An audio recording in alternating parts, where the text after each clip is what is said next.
Cead,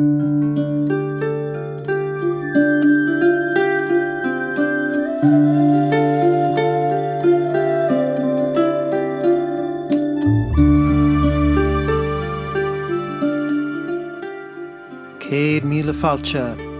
Welcome to episode 7 in the Dún Mór Druid Order series on the legends of Ireland. I'm the narrator and commentator for the show, Ben McStefan, and I look forward to walking with you through the mists of Irish legend. In our roughly monthly show, we either present one of the old stories of Ireland, or, like this episode, give commentary about their meaning.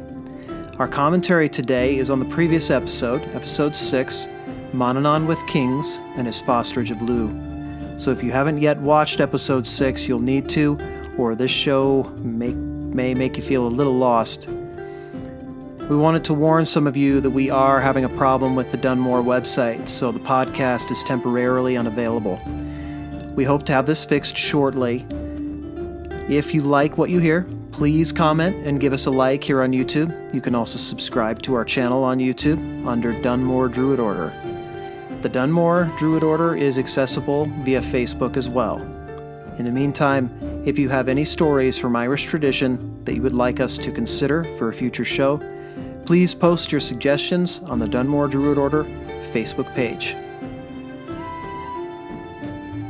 So let's move on to our highlighted charity for this episode. Every episode, we highlight a charity that we hope you will take a few moments to support. We hope that if these episodes are of value to you, you will pass on your appreciation by donating to those in need. This month's charity is Friends of Pine Ridge. For those of you who may not know, the Pine Ridge Indian Reservation is the poorest place in the United States. The Lakota people have endured tremendous hardship, genocide, and continued governmental and societal neglect. As Druids, we are taught to honor our ancestors of blood and ancestors of place. We will never be able to move forward as a country if we do not honor and engage with the indigenous cultures and people we displaced. On their website, friendsofpineridgereservation.org, you can donate more than just money. They need used books, craft materials for ceremonial dress. If you crochet or knit, they need clothing for elders and children alike. You can donate to the Lakota Emergency Utilities Fund for those on the reservation who find themselves unable to pay their heating bills. If you have things sitting around the house just gathering dust, now is the time to dust it off and ship it to those in need. Just check the list and see what is needed before you do so. The website is friendsofpineridgereservation.org. All right, on with the show and commentary on our last episode, Manannan with Kings and his fosterage of Lugh.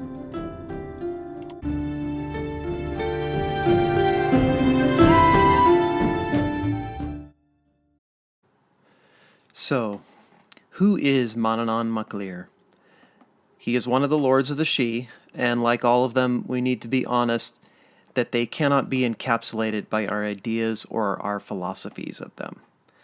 Like each of us, they are unfathomable mysteries that have to be experienced to be known, but by exploring some of the lore surrounding Manannan, we do get some fascinating clues. First off, he is the Lord of the Sea, and when you live on an island in the North Atlantic, the sea is truly the master. I once had the pleasure and good fortune to travel along the Wild Atlantic Way. It's a gorgeous road that runs along the west coast of Ireland. I drove down to it with my daughter from Dublin through Killarney, and as we came over the pass at Moll's Gap, a very large storm was rolling in off the Atlantic, and it was truly awe-inspiring. Not only is the landscape along the road breathtaking as you go, but the immense presence of the sea was overpowering, especially to a Colorado native like me who hadn't seen the sea in 20 years at least. All of the trees are bent away from the sea by the steady winds. Waves of mist and rain driven off the vast ocean that simply feels immense. In those moments, you really feel the awesome power of Manannan. And is it possible that along with the Cailleach, Manannan is the oldest among the Sidhe? He seems to carry great respect among the other lords and ladies of the Tuatha Dé Danann, that they ask him to apportion their dwelling places beneath the hollow hills when they move underground after the coming of the sons of Míle. Manannan is also the keeper of the veil that hides the fairy races from the eyes of men. Manannan picked the most pristine and beautiful places in Ireland for the Tuatha Dé Danann to dwell, and wrapped around them enchantments to hide them from the eyes of people, while still letting their gaze find us. The mystic and author A.E., or George Russell, wrote of Manannan, "We have first of all Lir, an infinite being, neither spirit nor energy nor substance, but rather the spiritual form of these, in which all the divine powers, raised above themselves, exist in a mystic union or trance. This is the night of the gods from which Manannan first awakens, the most spiritual divinity known to the ancient Gael, being the Gaelic equivalent of that spirit which breathed on the face of the waters. He is the root of existence from which springs the sacred hazel, the symbol of life ramifying everywhere, and the forms of this life are conceived first by Manannan, the divine imagination." Another indication that Manannan's allegiance is to something other than the Tuatha Dé Danann, and a clue to his immense age, is that he is conspicuously absent from their wars with the Firwalach and the Foivoira. He lives apart from the Tuatha Dé Danann. So the entrance to his mansions are on the Isle of Man, not in Ireland. He seems mysterious even to the Tuatha Dé Danann themselves, holding the keys to where the dead go, to the island of Auinulach. And by the dead, I mean all the dead, not just people, even those who die among the fairy tribes themselves. Auinulach, which just feels so good to say, Auinulach. Normally this is translated as the land of apples, but a more accurate translation would be longer, Auin meaning that which moves by itself rapidly, a stream, and ulach meaning apple. This is like saying that which moves like water and delivers nourishment. Auin ulach can be used as a very powerful mantra to sing, and the more you sing the words, the more the meanings of the words will become clear. I highly encourage you to try this.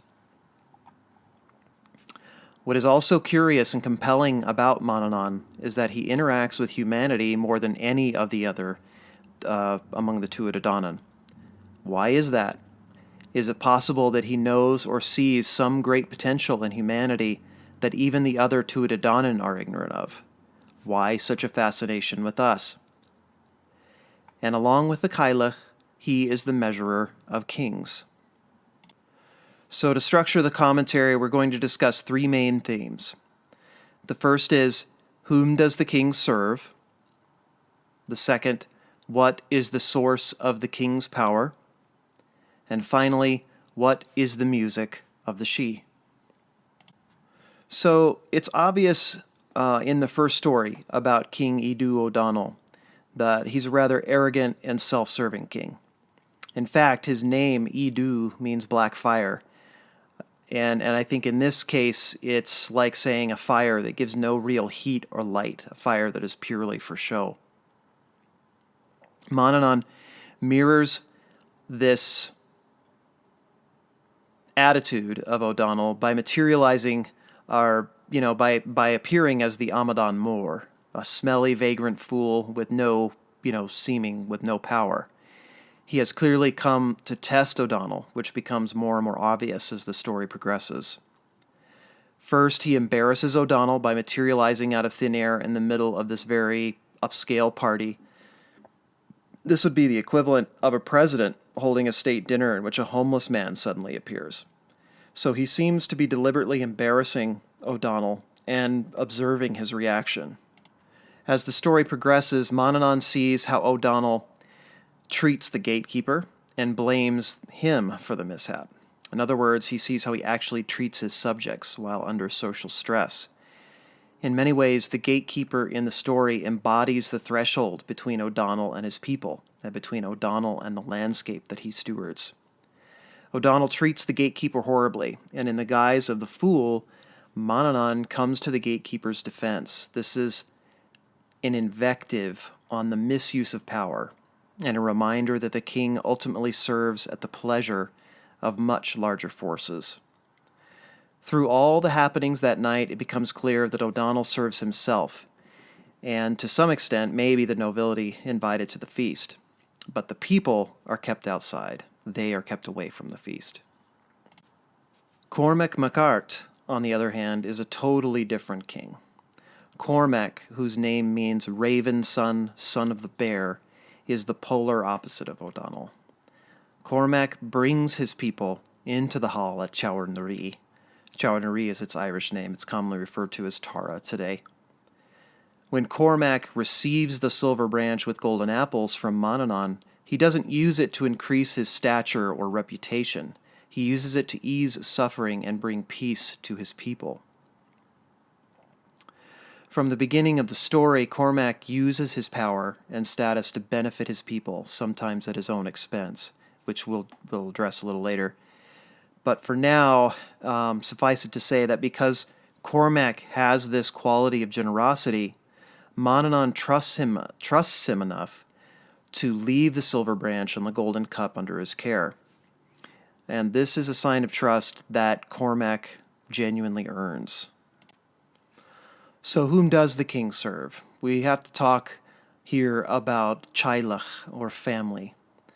This is an important theme in the story with Cormac. Family was the basis of the social order in those ancient times, and it forms one of the main lessons in the story with Cormac. Near the end of the story, when Manannan, as the gray-haired king, explains the visions that Cormac sees in his time in the Otherworld, he references the scene where he sees a group of riders continually thatching a roof with the wings of swans. Every time they finish, a great wind comes along and blows their labor, off into the sky. To explain this, Manannan says, "The riders you saw thatching the house are the men of arts and poets and all that look for fortune in Ireland, putting together cattle and riches. But when they go out, all that they leave in their houses goes to nothing, and so they go on forever." The riders symbolize those who sacrifice time with their family in the name of financial success and usually experience a tremendous amount of pain and regret because of it. Even though Cormac is tasked with taking care of his people, he cannot forget the value of his own family if he is to have a strong foundation that enables him to serve his people to a greater capacity than he could without them. This teaching seems to be why Manannan takes Cormac's family in the first place. Then Manannan explains the vision of the man trying to keep the fire lit. "And the man you saw kindling the fire is a young lord that is more liberal than he can afford.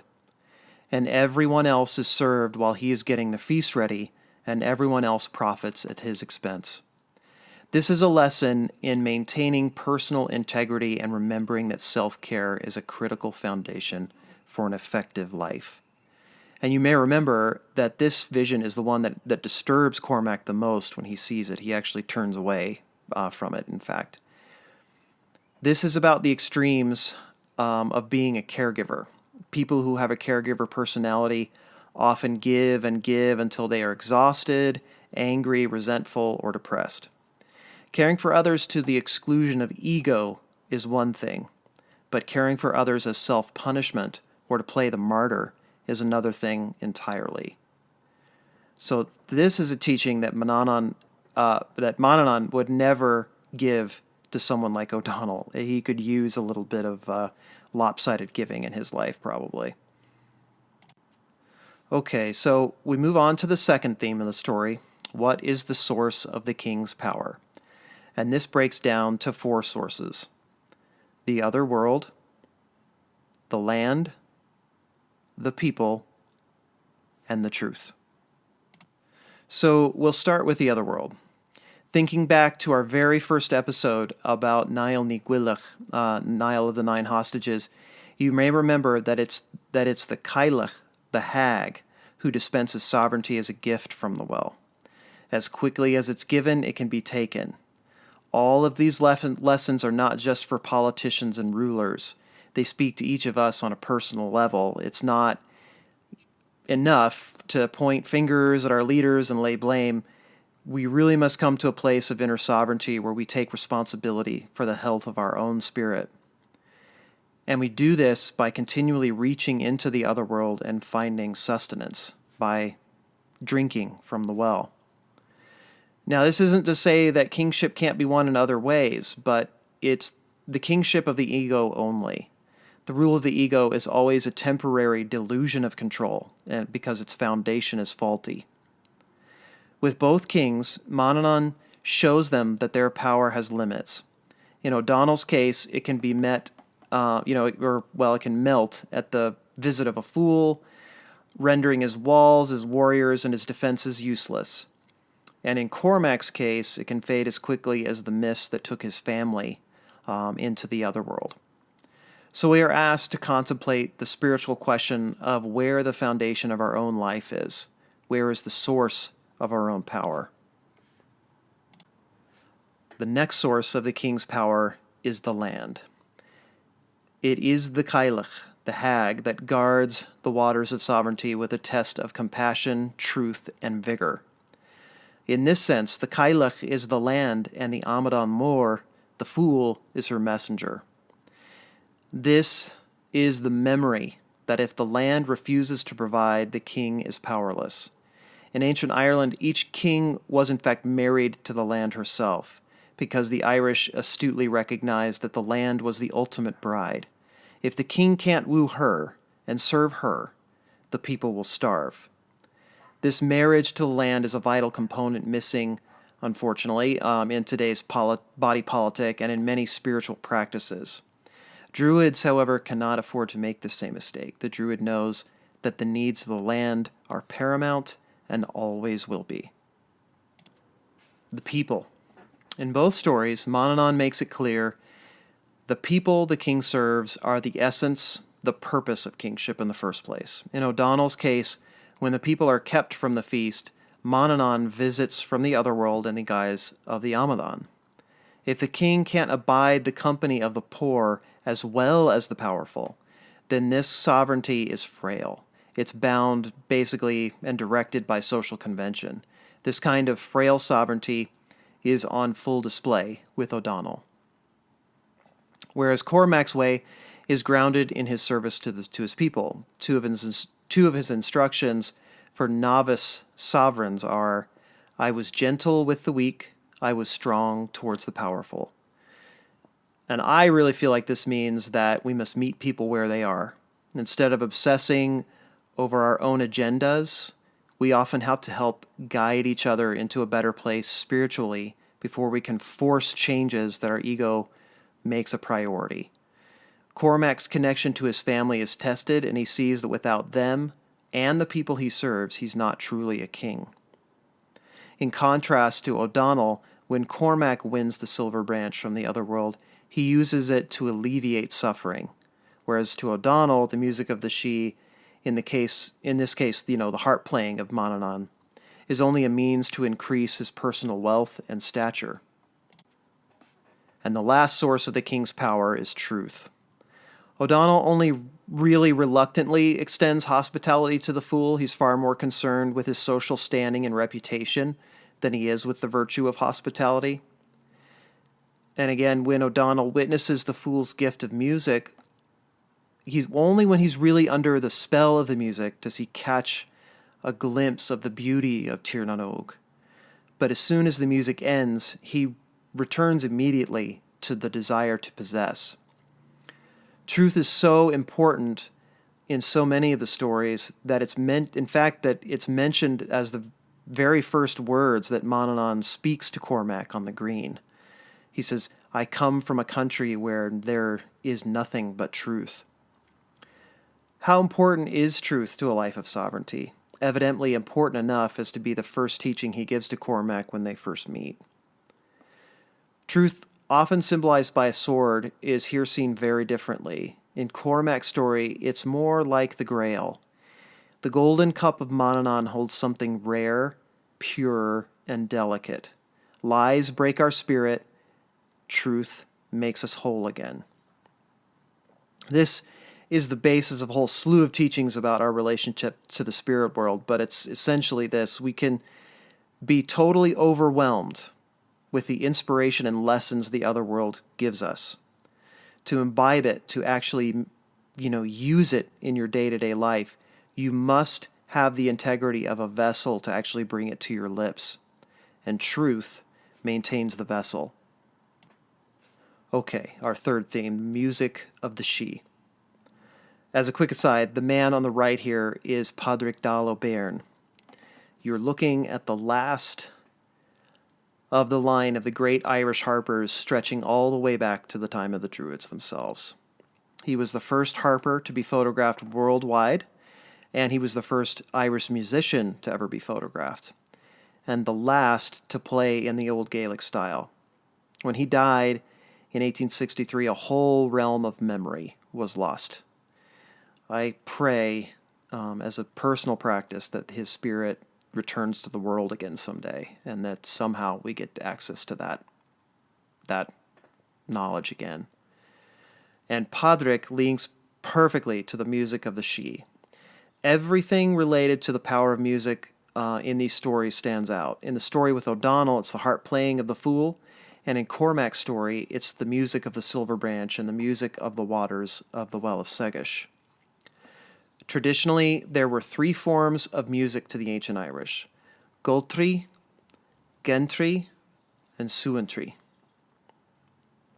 Goltri, the music of sorrow; Gentri, the music of joy; Suantri, the music of rest or peace. When people hear the music of the Sidhe, it changes them, and it often evokes one of these three moods. They fall into a deep sorrow, they dance wildly, passionately, joyously, and often out of control, or they're sheltered in peace or fall asleep, or they're given knowledge and shown the miraculous. In many ways, the music of the Sidhe presents our deepest needs or directs our actions. So in the case of O'Donnell and the nobles in the hall, the obsession with class, prestige, and wealth are temporarily replaced with sublime images and emotions out of the other world. Images and feelings that transcend the limited concerns of the world. But the sour side of the music is the illusion that causes the guards to slaughter each other. In the case of Cormac, sorrow, suffering, and grief are replaced with peace and sleep. The waters of the Well of Segish evoke in Cormac emotions he can't fully comprehend. And the music of the Sidhe can carry tremendous blessings, but those blessings can only come to us when we're actually ready to receive them. It should be remembered that the Irish sometimes consider the music of the Sidhe as dangerous because of its immense power. Our capacity to embrace, or at least understand, what we conceive of as our opposite gives us a glimpse into the true level of our spiritual sovereignty. If O'Donnell was able to fully embrace the beauty of the music of Manannan, and it evoked in him and inspired a pursuit of truth rather than prestige, O'Donnell could make a genuine leap spiritually. The power of the music ends up transforming the servile and terrified gatekeeper into a free man. And this is essentially the teaching that the great Irish hero Finn McCool called the music of what happens. The transformation of the gatekeeper is a hint of what tuning into the music of what happens can give us. Okay, and another side here on the left is the great Breton harper Alan Stovall. You're looking at who many consider the father of modern Celtic music. Until Alan Stovall came along, Celtic music was still seen as rather backward and obscure for most modern people, but Stovall made Celtic music cool again. Look his music up on YouTube, you'll see why. The Fool presents O'Donnell with his opposite. The Fool is outwardly ugly, bizarre, and smells rather rank, but his music is sublime. Do we embrace or reject our opposite? And when we reject it, do we realize we are rejecting some of our own identity? For instance, the harp of the Dada turns winter into summer and summer back into winter. It's clearly not possible for nature to renew herself without winter or a dry season in some areas of the world. Death provides sustenance for life. It's the same with each of us, and what we perceive of as our opposite is in fact a glimpse of deep identity. So when the guards kill one another under the spell of the music of Manannan, is it the violence within them that makes them respond to the illusion of Manannan violently? Manannan gives the Gatekeeper a magic concoction of herbs to bring the warriors back to life. He has no interest in permanently harming anyone, even O'Donnell. He may have come to test the king, but he's not going to take it out on his subject. He's making fun of and teaching O'Donnell, not destroying him. Same with his guards. You will see this element in many mumming plays throughout Europe. There's often a ritual combat between a hero and a villain or other characters in the play, and then a doctor or wizard steps forward with a potion of some kind to bring the dead back to life. It's quite possible that the story of O'Donnell was at one time a mumming play itself. And linking to the tradition of mumming, it was considered important to make fun of the king, to remind him to rule justly and to test if he was a true king. If a king can't take ridicule, he's not a true king. All right, so we're going to wrap the commentary up on the stories of O'Donnell and Cormac by talking about the Dún Mór. The great fool Manannan appears as to O'Donnell. There is, in fact, a fascinating linguistic trail from the word Amadan to the goddess who is the land. Starting with the modern Irish word Amadan, meaning fool, we can trace its linguistic ancestry to the Old Irish word Amatan, meaning fool or simpleton or idiot. Now, curiously enough, the root word of Amatan is Amit, meaning woman with supernatural powers, witch or hag, bringing us all the way back to the feet of the Cailleach herself. We're being instructed that comfort and compassion for the vagrant is our most powerful doorway to the goddess herself. Embracing the vagrant opens the doorway to the lords and ladies of the Sidhe and our own sovereignty. We return to the hag at the well again in episode 1. The Cailleach, the hag, shows us by fully embracing what initially appears ugly, we end up finding beauty. If we can't reach this understanding, then any spiritual transformation we may claim is skin deep. So when I see someone like the lady on the right, someone who's clearly suffered in this life, honestly, my first impulse is repulsion. Or when I see a homeless man who may reek of body odor or booze. But as a practice and in honor of Manannan and the Cailleach and my own sovereignty, I try to strip away what I see on the outside and look for the spark of the Cailleach and Manannan within them. Is it possible that the Cailleach and Manannan disguise themselves today in the form of the homeless to crash our party of delusion, just like he did with O'Donnell? All right, so we circle back to Lugh. To understand Lugh, we must understand Manannan. Manannan is the Lord of the Sea. He may be older than the Tuatha. He keeps the veil between this world and the next. He's absent from their wars. He lives apart from them, and he rules Auanulach. All of those things are important and true. But what I find the most inspiring about Manannan is his wisdom and his interest in us. In fact, he seems far more interested in us than all of the lords and ladies of the Sidhe put together. How he showed compassion for the Gatekeeper inspires me. How he reminded Cormac of the blessing of his own wife and kids inspires me. And how he lent the silver branch and golden cup to Cormac for the good of his people inspires me. He is in so many ways the perfect foster father for the young and promising Lugh. To see beyond ugliness in apparent form and look for the hidden depths of all the beings we meet. When it comes to Manannan's fosterage of Lugh, we are not really told a lot.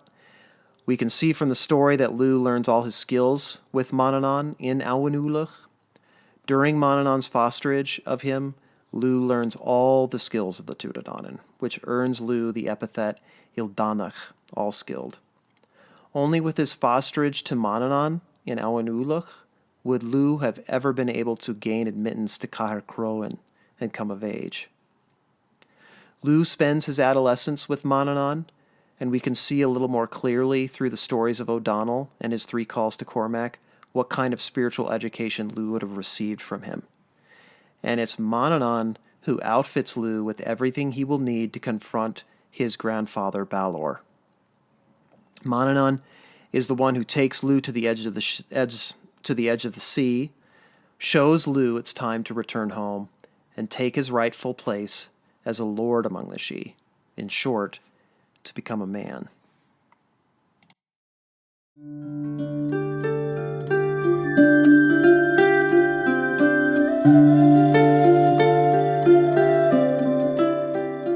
All right, that wraps up our commentary on episode 7. We hope you enjoy and get some good insights from our commentary as much as you enjoy the stories. If you have any questions, feel free to post them in the comments below. And I will leave you with the instructions of Cormac as your final screen, one of the wisest poems of Irish tradition. Until next time, Slán go fóill.